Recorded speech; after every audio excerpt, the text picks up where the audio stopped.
और रायपुर पहुंचे बाबा बागेश्वर का बड़ा बयान सामने आया है। बाबा बागेश्वर ने हिंदुओं को लेकर बयान देते हुए कहा कि आपस में बंटोगे तो फुटकर फुटकर कटोगे।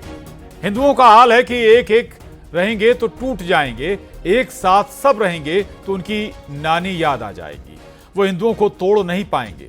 वो गजवाए हिंद मांगते हैं, हमने भगवाए हिंद मांग लिया तो क्या ही गलत कर लिया है। बिल्कुल सही है। अगर आप आपस में बटोगे तो निश्चित रूप से फुटकर फुटकर करके कटोगे। एक हमारे पास जिम वाला आदमी आया, हमने एक लकड़ी दी, उसने तोड़ दी। हमने 2 लकड़ियां दी, उसको थोड़ी मेहनत पड़ी, उसने तोड़ दी। हमने 10 लकड़ियों का गट्ठा दिया, उसकी नानी मर गई, नहीं तोड़ पाया। यही हम हिंदुओं का हाल है। एक एक रहोगे टूट जाओगे, 1-2 रहोगे तो टूट जाओगे, लेकिन एक साथ सभी हिंदू रहेंगे, उनकी नानी आ जाएगी, वो हिंदुओं को तोड़ नहीं पाएगी। वो गजवाए हिंद मांगते, हमने भगवाए हिंद मांग लिया तो तुम्हें आग लग। और न्यूज़ 18 और आपको बता दें कि बाबा बागेश्वर ने दरअसल जो बयान दिया है और उस पर हम बात कर रहे हैं। हमारे साथ राजीव चक्रवर्ती जी जुड़े हैं, प्रवक्ता बीजेपी।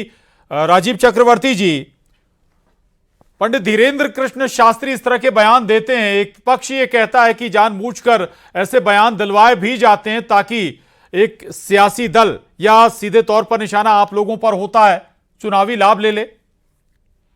देखिए, चुनावी लाभ की बात नहीं, वो प्रवचन देते हैं और भगवा जो पंथ की बात करते हैं। तो जो आमतौर पर जो धार्मिक जो प्रवचन करता होते हैं, उनकी इच्छा होती कि हम जात संप्रदाय में न बटे और बट कर जो आपस में विद्वेष होता है।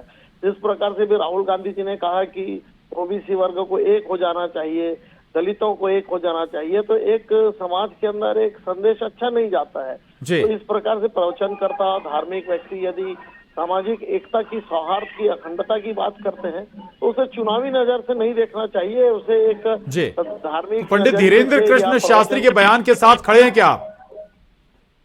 बिल्कुल, हम सब कोई खड़े हैं। कहीं ना कहीं समाज को निहित करने की बात है, एकता की बात है, हम इस बयान के साथ खड़े हैं। सुरेंद्र वर्मा जी सुन रहे हैं आप राजीव चक्रवर्ती जी को। दूसरा वो बयान भी आपको पता होगा, सुना होगा आपने, जो धीरेन्द्र शास्त्री जी ने दिया है। वो कह रहे हैं बटेंगे तो कटेंगे, फुटकर फुटकर कटेंगे।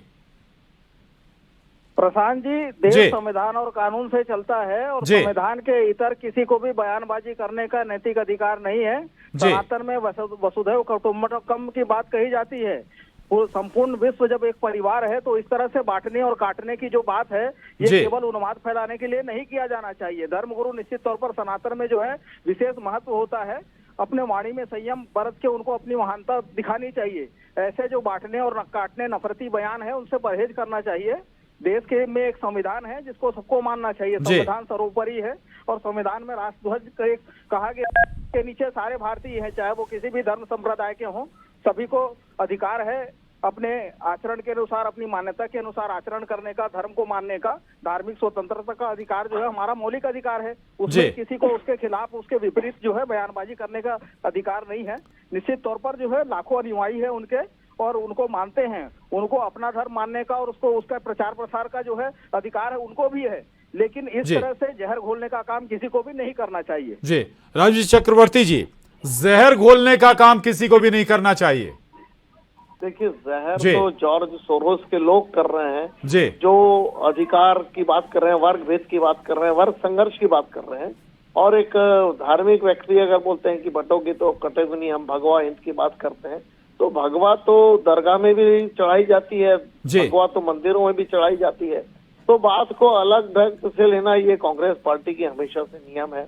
और वस्तुतः वो सामाजिक एकता की बात कर रहे हैं और बहुत अच्छी बात कर रहे हैं इस बयान पर कि हमको बटना नहीं है, हमको कटना नहीं है, हमको एक रहना, सामाजिक समरसता का संदेश है। ये बहुत अच्छा संदेश है। और देखिए, हर प्रवचनकर्ता का अपना अपना एक अधिकार होता है। कभी कोई धर्म गुरु थे जो आजकल दुबई में जाकर छुपे हैं, वो अपनी बात कहते हैं। ठीक है, आप लोगों का अपना रिएक्शन इस मामले पर शुक्रिया। आपने न्यूज़ 18 से बात की, बहुत धन्यवाद आपका। और बागेश्वर धाम के पंडित धीरेन्द्र कृष्ण शास्त्री छत्तीसगढ़ दौरे पर हैं। इस दौरान वे रायपुर पहुंचे। रायपुर में भक्तों की भारी भीड़ भी उमड़ पड़ी। वहीं बाबा बागेश्वर ने कहा कि जो लोग सनातन धर्म को नहीं जानते, जो सनातन धर्म की परंपरा को नहीं जानते, उन्हें कैसे पता कि सम्मान क्या होता है, साधु संतों का सम्मान कैसे होता है। ये इसलिए किया गया है कि देखिए, अगर गैर सनातनी जो सनातन परंपरा को नहीं जानते, जो वहाँ की विचारधारा को नहीं समझते, देवी देवताओं की महत्वता को नहीं जानते, संतों की महिमा को नहीं जानते, वो संतों का क्या खाक सम्मान करेंगे? उससे द्वंद्व ही उत्पन्न होगा और उससे एक न एक विद्रोह ही उत्पन्न होगा। एकदम सही है ये, इसलिए। और कानून व्यवस्था को लेकर कांग्रेस लगातार सरकार को घेरने में लगी हुई है। पीसीसी चीफ दीपक बैज ने प्रेस कॉन्फ्रेंस कर कहा कि छत्तीसगढ़ में कानून व्यवस्था बदतर हो चुकी है। 3 दिनों में 7 हत्याएं हो चुकी हैं। राजधानी और आसपास के क्षेत्रों में अधिक हत्याएं हुई हैं, लेकिन सरकार के कानों पर जूं तक नहीं रेंग रही।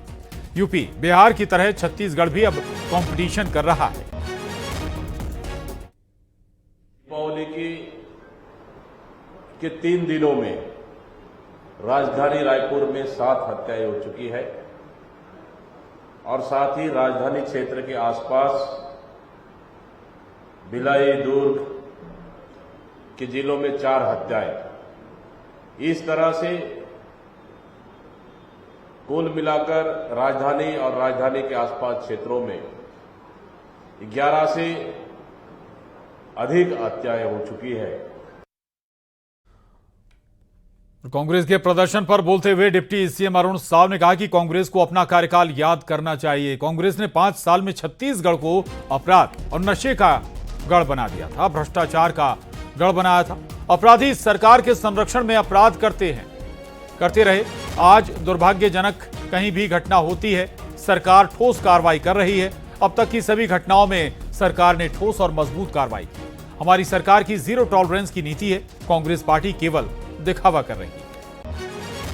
देखिए, कांग्रेस पार्टी ने 5 सालों में जो छत्तीसगढ़ को अपराध का गढ़ बनाया, नशे का गढ़ बनाया, भ्रष्टाचार का गढ़ बनाया, अपने कार्यकाल को जरा याद कर ले।